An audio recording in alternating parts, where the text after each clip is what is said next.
We've still got folks coming in, but I'm going to start on time because I'm a big fan of starting on time. I'm going to go back to the slideshow, and we'll go through some housekeeping things. So first of all, I'm really glad you guys are here. And there's my email address. It is on, oh shoot, it is not on the handout that I gave you. So if you do need to jot that down, or I'll give it to you again at the end of the slideshow. So seattleprepares@gmail.com. Before we get started, just a teeny bit about me. I grew up in the Midwest where we had tornadoes. We didn't have earthquakes. Joined the military. I was a Navy nurse for 20 years. Retired from the military, homeschooled my son for 8 years, and then we settled down in Seattle. So when I got here, I had to learn about earthquakes. That was quite the surprise. I do not have an education in emergency management. I was, like I said, a nurse. So I have a nursing degree, I have a biology degree, and then I have an advanced degree in healthcare administration. I am kind of going to school for emergency preparedness, but very slowly because I don't find it all that interesting. I really like teaching, but I have no desire to work in an emergency operations center. So that's a little bit about me. I volunteer with the Office of Emergency Management, but this is not an OEM activity. I teach emergency preparedness classes at North Seattle College, and that's a chunk of what you're going to get tonight. And then I'm also very involved with the emergency communication hubs. So that's a little bit about me. We are recording this. Let me make sure it's turned on.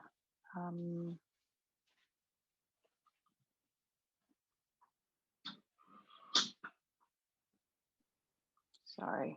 And the recording light is flashing in the corner of the screen. So that means it's recording? Yeah, it's recording. Great. Okay. I can't find that button for some reason, but thanks, guys. So we are recording this. If that's a problem, then sorry, mute your, take your video out and don't say anything, and nobody will ever know you were here. I will be sending out the slides afterwards if you're interested. So don't panic about having to write everything down. And then my son is acting as my administrative assistant and is taking questions. So if you have any questions, please send them to him. I cannot see the chat bar at the moment. And if they're generic enough that everybody probably needs to hear it, he will send those to me. If they're very specific, I will save the chat and I will try and get to you later if I can. But if not, you're welcome to ask me your very specific questions at the tail end of this. So happy to answer questions, just kind of in a break between the two topics, and then at the tail end if they're very specific. And then you do have homework. If you had a chance to print out the handout that came for class tonight, and I just sent it out a little bit ago, I'm sorry, I did not get it out as soon as I was hoping. There is homework at the bottom of that. And then, like I said, after class, I'm happy to answer specific questions. So what to do when the earth shakes? Hang on just a moment.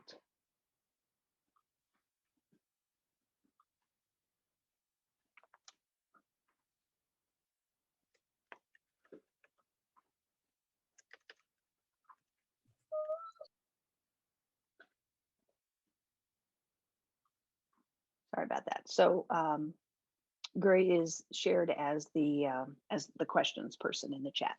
So we do, drop, cover, and hold. It's what our kids learn when they go to school. It's what I had to learn when I got here because I didn't grow up in Seattle. And when they say drop, they mean immediately. As soon as you feel the earth start to shake, get down on your hands and knees. Get down as quickly as you can. Don't wait to see if it's an earthquake. Just drop to your hands and knees. Get underneath something. And the reason for getting underneath a table especially is because what's going to hurt you in an earthquake is stuff falling off of the ceiling and off of the walls onto you. So you really want something over you that is sturdy. So drop down to your hands and knees before the earth shoves you to your hands and knees. Get underneath something and then hold on.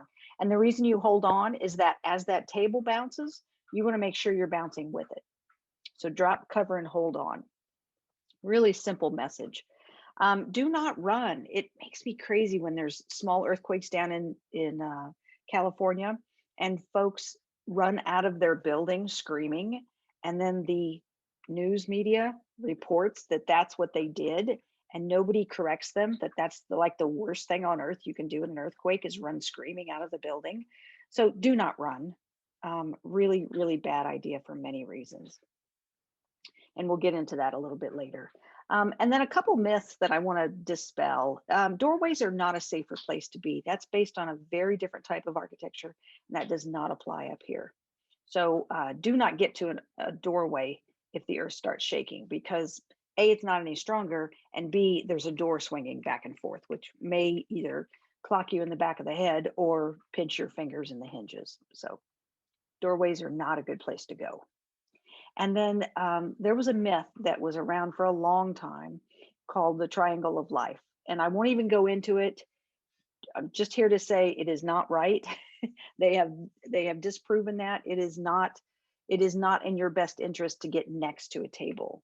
You are better served by getting underneath that table and taking advantage of the amount of protection that it can give you. So the triangle of life is no longer common. It's not good. Don't do it. So I'm going to play a video. Hopefully the sound will come through on this. It doesn't always, but even without the sound, I think you'll get the message. I'm sorry.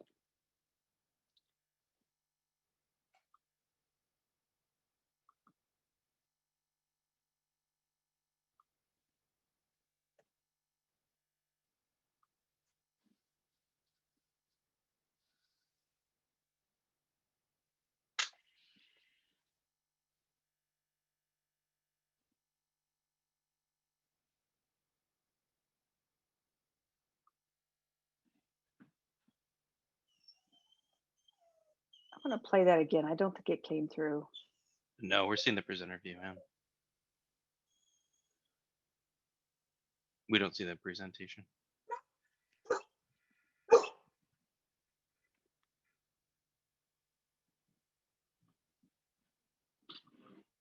And we're not seeing the presentation. Oh, it's not at all? Huh. No, it's the presenter view. It's just showing the slide overview. Okay. Darn. I'm not sure what to show you. I'm not sure how to fix that. It usually plays. You might be sharing the wrong screen. There it goes. Can you see a what should be a video? Yes. Okay, thanks, Matt.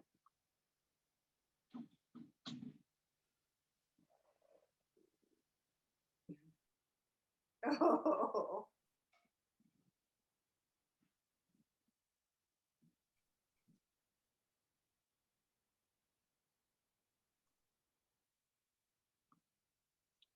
So, did everybody see that video? Yes. Okay, I see some shaking heads. Great. So I love that video. It's really short. It's a tiny little bedroom.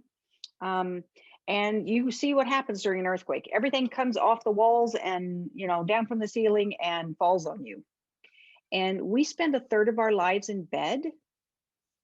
We want to make sure that we're very safe in bed. So if you have printed out that handout from tonight, you'll see under homework, which is kind of towards the bottom, the first thing you're supposed to do, besides practice, drop, cover, and hold on, is lay in every bed that you have and lay in every bed you have and look up and see what's going to fall on you.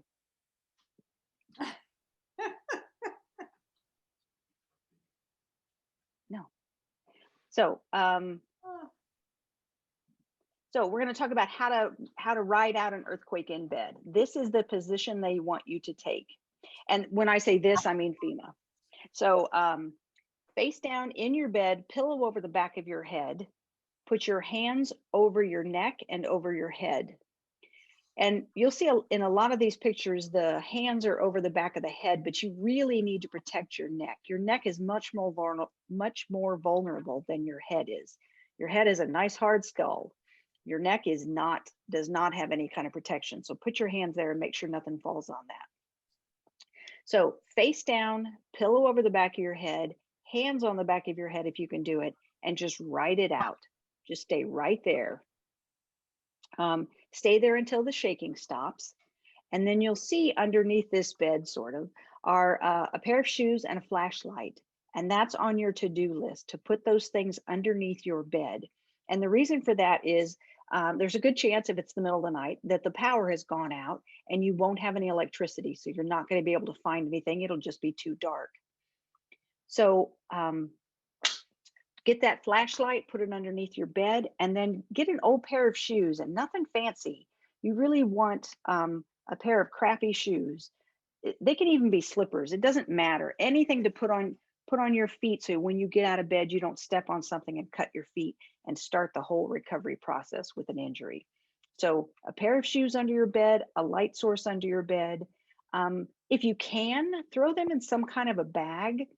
It can be a plastic bag. It doesn't have to be anything fancy. And then put the handles underneath your bed, the leg of your bed, if you have such a thing, or somehow secure it so that as your bed goes bouncing around in your room, that you know right where to go looking for your shoes and your light source. So you know what bedpost to at least start looking for them.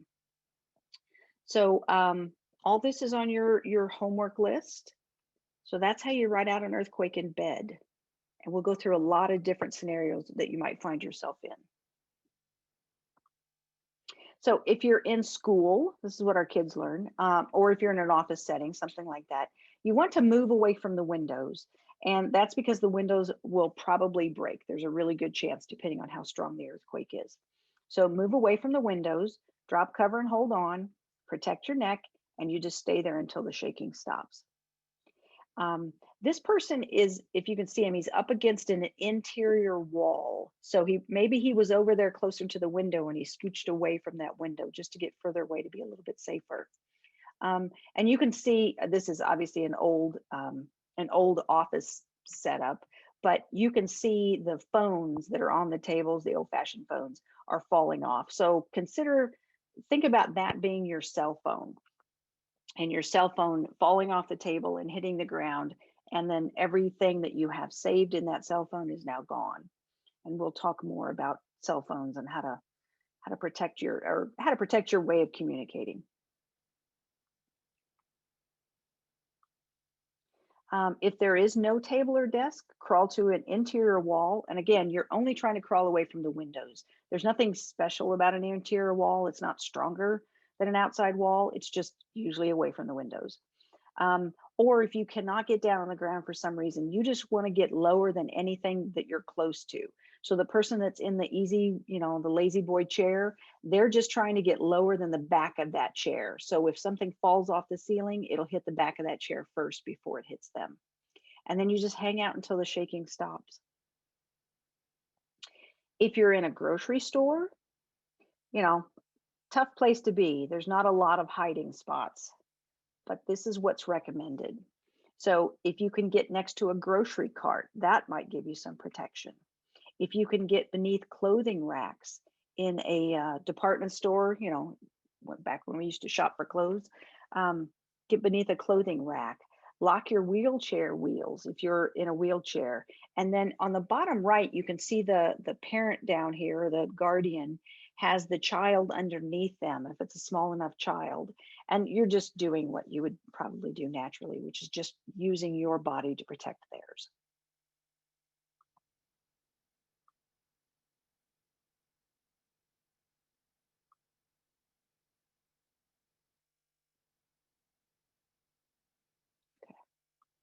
And then if you're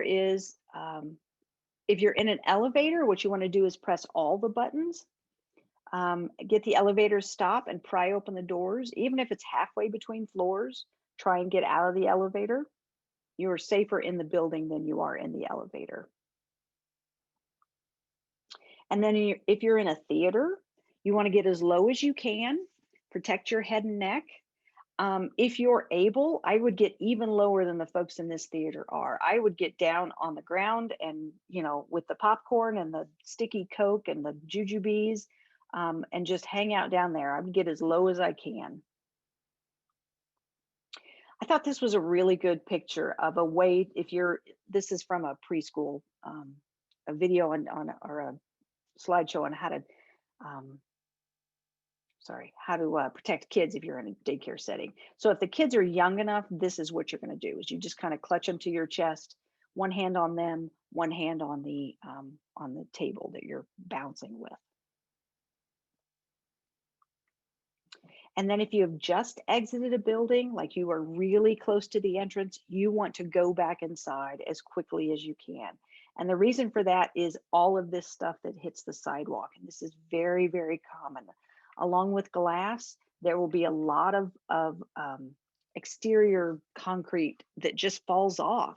Even if the building is nice and stable, there's still concrete that's going to crack and fall off, even if it's just cosmetic. And you don't want to be on the sidewalk if that's happening. So if you have just exited the building, go back inside and find shelter.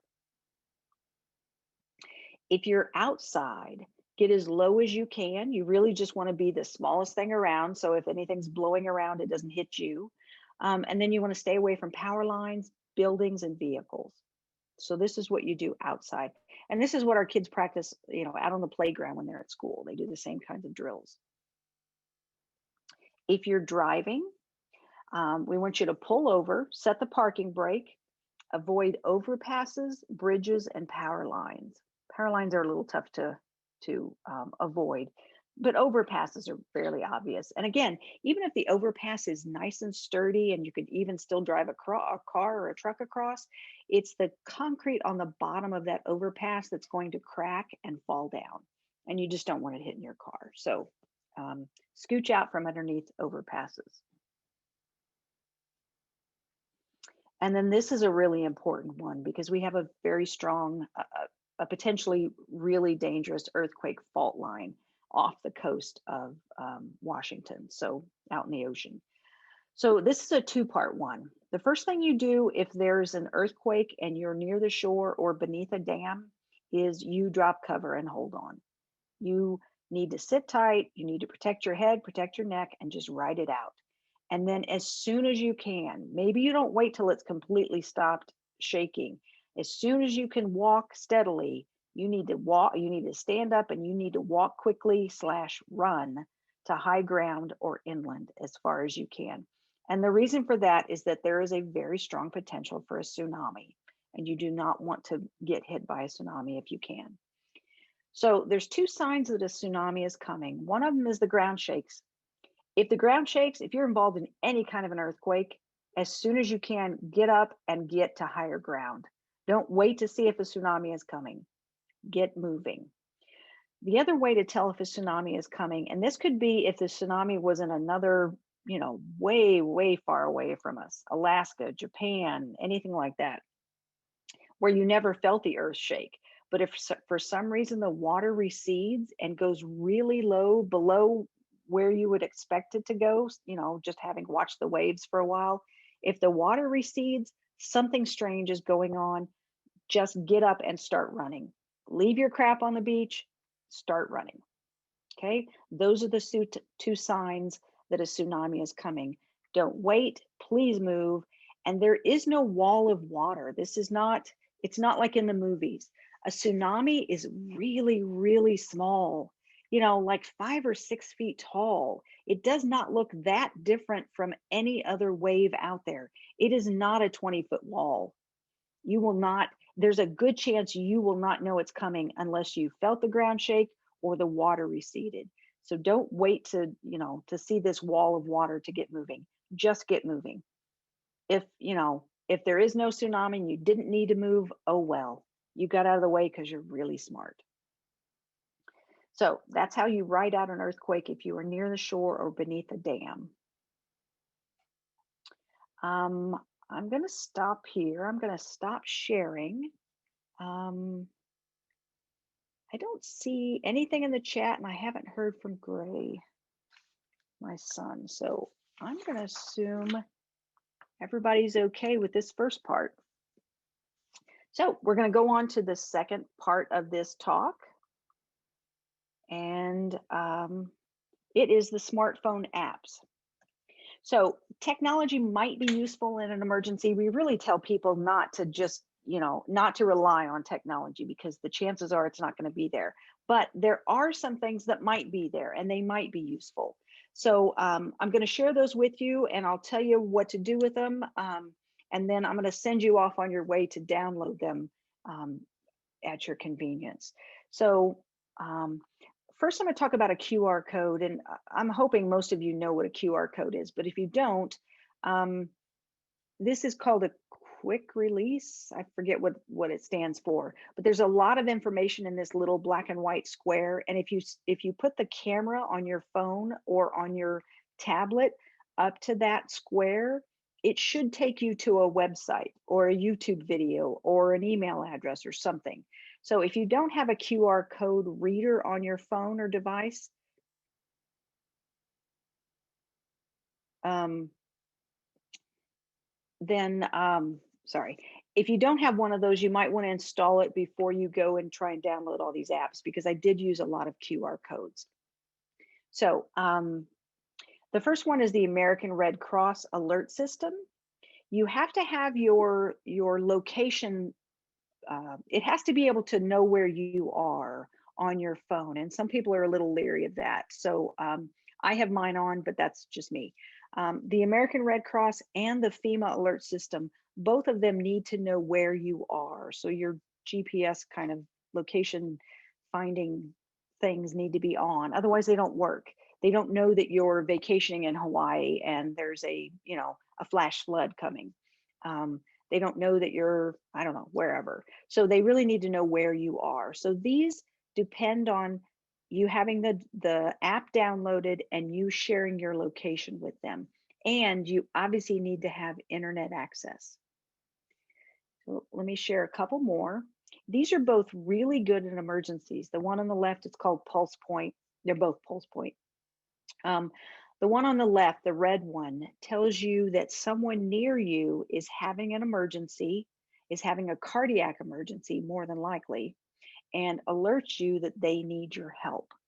So you have registered that you know CPR and that you are willing to help. And it will also guide you to where the closest AED is.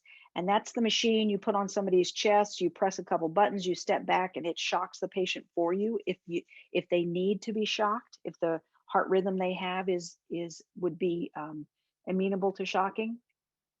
So it's a really interesting app. It's probably most familiar and comfortable to folks that are healthcare providers. But if you're willing to do CPR and put an AED on somebody, it's a great app to have.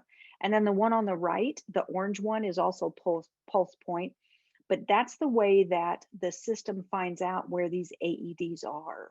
So it's a very cool system. Get into the apps and take a look at them. And then we will keep going. These, I'm going to show you 7 apps that work without a cell phone signal or the internet. So these are, it's kind of like walking around with a dictionary in your hand, in your phone. So they work really well.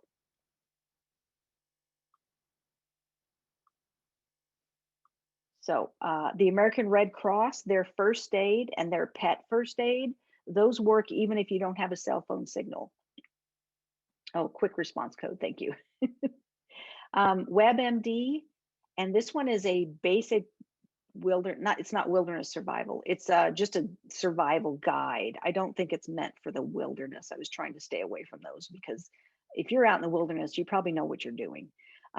Anyway, all 4 of these do not need any access to the internet. This one down at the bottom left is the hazardous spill website or guide. So it's basically, what do you do in the first 30 minutes after there's been a hazardous material spill?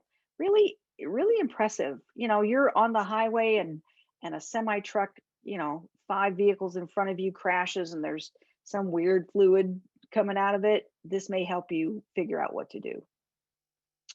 Google Translate, a lot of people have this on their phone already just because of travel and that kind of stuff, but it's really good in emergency because you can communicate with folks that don't speak your language. You do have to download the language you're interested in now while you have cell phone signal or internet, rather than after a disaster. You can't download them then. You need them downloaded already. So pick a couple languages that maybe are around you.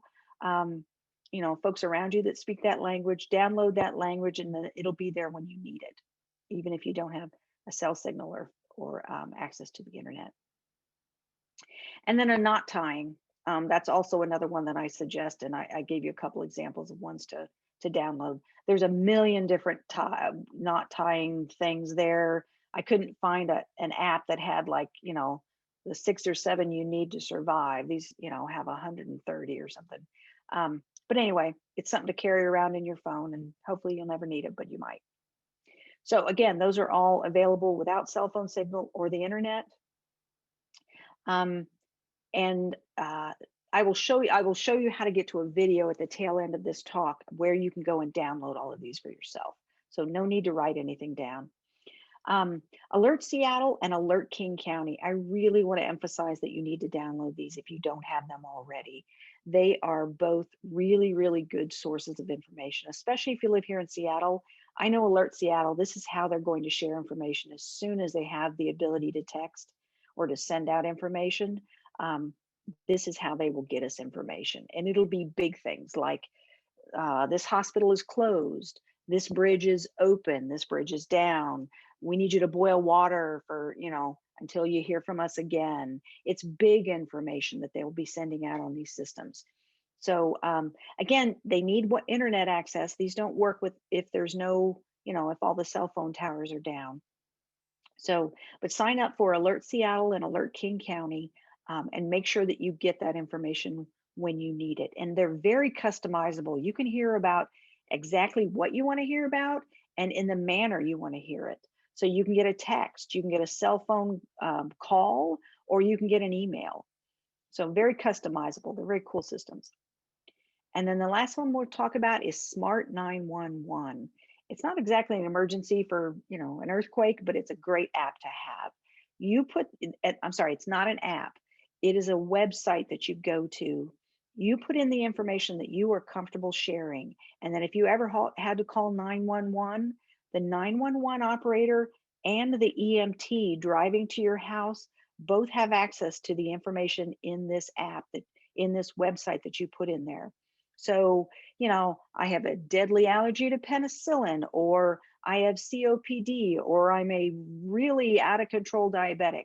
Whatever information you want to put in there, put it in there.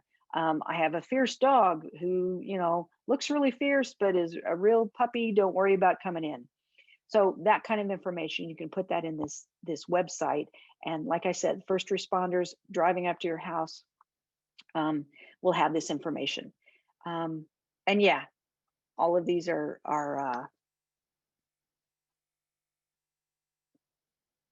okay.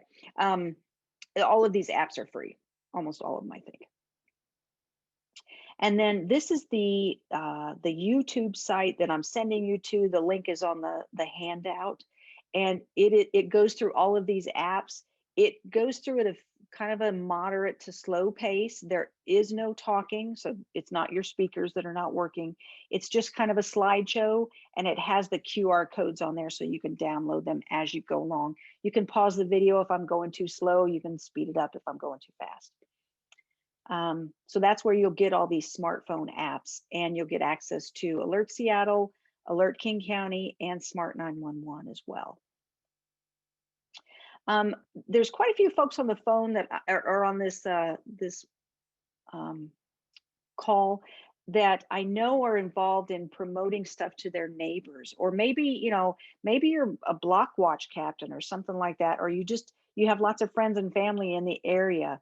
I have some stuff I'm happy to send out, and you guys can pass it along. In our neighborhood, we printed these up and laminated them and put it on the local kiosk, our message board for the community. So just anything to help spread the word. So these are available. I think I need you to email me if you want them. I don't know how to attach them to a document. So stuff like this is available. You're welcome to send this slideshow to anybody. You're welcome to, whatever. And then the last thing is, if you want a gentle nudge to keep you moving on your preparedness journey, sign up for my newsletter. I am not going to post that often because I'm busy. But this is how you'll find out maybe more tips when there's more classes coming up, that kind of stuff. So that's on your to-do list as well. And you can sign up for the newsletter and just stay informed. So next week's class is water and what you need to know about it, and power outage lights. So you won't have as much homework next week, luckily. So that is next week, Wednesday, 7 p.m. And that's all I have for tonight. I am going to turn off my sharing screen. If you have questions, I am happy to answer.